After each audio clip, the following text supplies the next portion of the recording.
बिस्मिल्लाहिर्रहमानिर्रहीम। आज की हम वीडियो में बात करेंगे कि बैलेंस्ड फ़ोर्स कौन-सी होती है और अनबैलेंस्ड फ़ोर्स कौन-सी होती है।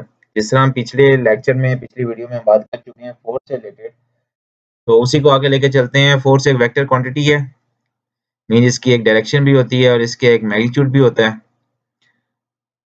और इसी मैग्नीट्यूड और डायरेक्शन की बेस के अंदर हम फ़ोर्स को 2 टाइप्स के अंदर जो है वो 2 टाइप्स के अंदर हम इसको जो है वो डिवाइड करते हैं। एक बैलेंस फ़ोर्स है, एक अनबैलेंस्ड फ़ोर्स है। नीचे आप देख सकते हैं इनका डिफरेंस।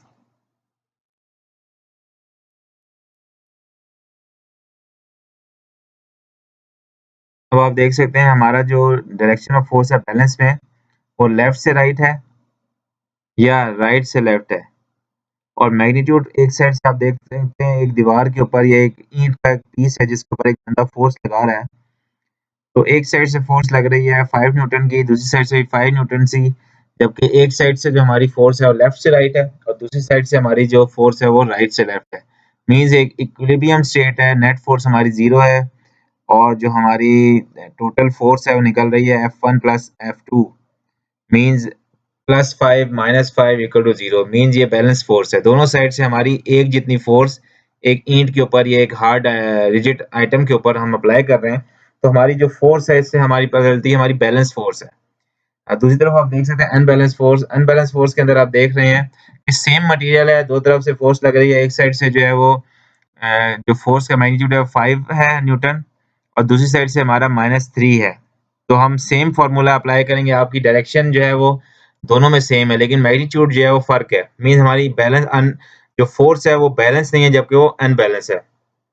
नीचे आप नेट फ़ोर्स में देख भी सकते हैं, नेट फ़ोर्स हमारी F1 प्लस F2 होगी और वही F1 की वैल्यू है 5 न्यूटन, F2 की वैल्यू है -3 न्यूटन।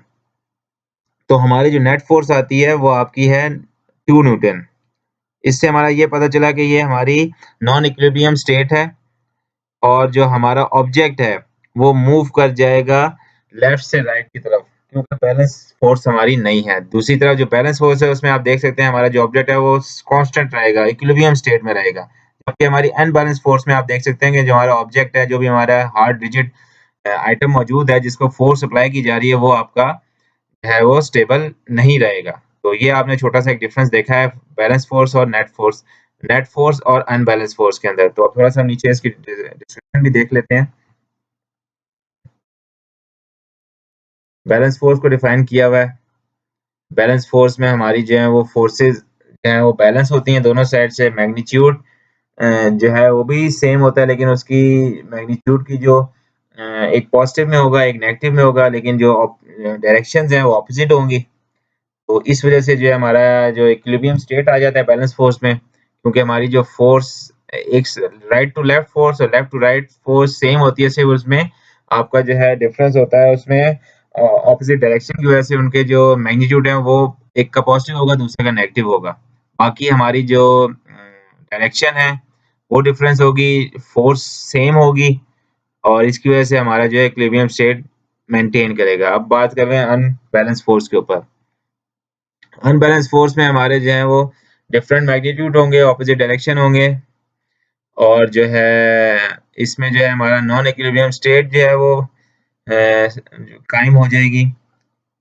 और इसमें ज़्यादातर चांस यही होता है कि जब आपका नॉन इक्विलिब्रियम स्टेट है तो आपका जो ऑब्जेक्ट है, जो आपकी रिजिड बॉडी है, वो एक डायरेक्शन में मूव करेगी। जिस साइड में आपकी फोर्स कम होगी, आपकी जो बॉडी है, जो फोर्स अप्लाई हो रही है, तो आपकी जिस जगह पे भी मीन्स फॉर एग्जांपल जिस तरह ऊपर एग्जांपल हुई, एक तरफ से 5 न्यूटन की फोर्स है, एक तरफ -3 न्यूटन की फोर्स है। तो आपका 5 न्यूटन की फोर्स जहाँ से आ रही है वो आपको आपके ऑब्जेक्ट को मूव ऑन कर देगा टुवर्ड्स जहाँ की माइनस में फोर्स मौजूद है। तो ये आपका अनबैलेंस है, नॉन इक्विलिब्रियम स्टेट होती है इसके अंदर।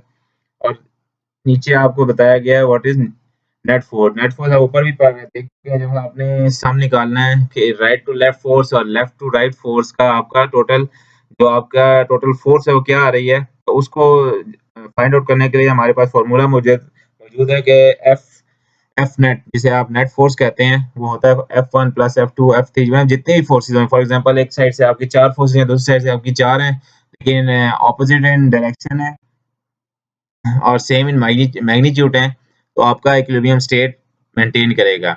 लेकिन अगर आपके ऑपोजिट डायरेक्शन भी हैं और सेम इन मैग्नीट्यूड नहीं है, तो आपका इक्विलिब्रियम स्टेट में मेंटेन नहीं करेगा और आपका नॉन इक्विलिब्रियम स्टेट होगा और उसे हम अनबैलेंस्ड फोर्स भी कहेंगे। तो आप अब इसमें देख सकते हैं जो इक्विलिब्रियम स्टेट होगी उसके अंदर आपकी नेट फोर्स 0 होगी, लेकिन जो अनबैलेंस स्टेट होगी जिसको हम नॉन इक्विलिब्रियम स्टेट कहते हैं उसमें आपकी नेट नेट फोर्स जो है वो 0 नहीं होगी, जबकि उसकी कोई वैल्यू होगी और इससे आप ये शो करेंगे कि आपकी जो फोर्सेस हैं वो बैलेंस नहीं है। तो उम्मीद है आपको ये लेक्चर समझ आया होगा। फोर्स की different balance unbalance net force आपको इस हद तक समझ आ गई होंगी कि आपको बेसिक समझ आ गई होंगे और आप इसकी बेस पे आगे अपने स्टडी में इम्प्रूवमेंट ला सकते हैं। उम्मीद है ये लेक्चर आपको समझ आया होगा। इसी तरह जो है दुआ में याद रखिएगा। कुछ और सुनना चाहते हो फोर्स से रिलेटेड किसी और टॉपिक पे, कुछ इन्फॉर्मेशन चाहिए हो, कोई जो है वो न्यू टॉपिक डिस्कस करना चाहते हैं, कोई रिसर्च वर्क के मुताबिक जानना चाहते हो, तो हमें अपनी राय से ज़रूर आगाह कीजिएगा। दुआ में याद रखिएगा। अल्लाह हाफ़िज़।